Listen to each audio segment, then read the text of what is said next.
I am privileged, humbled, and honored to stand before you as Carthage's 23rd president.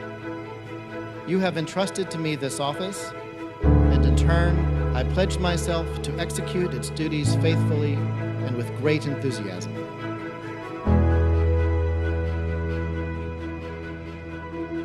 As a college, we must understand the world as it comes to us.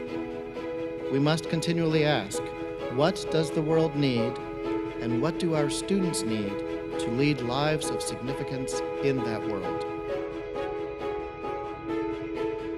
We will prepare students not only for their lifetimes, but for the lifetimes of all those with whom they come into contact. You are witnesses here in this chapel and in this ceremony to my dedication to this expedition and its success. Join me. The world is waiting, and there is so much good we can do. Thank you.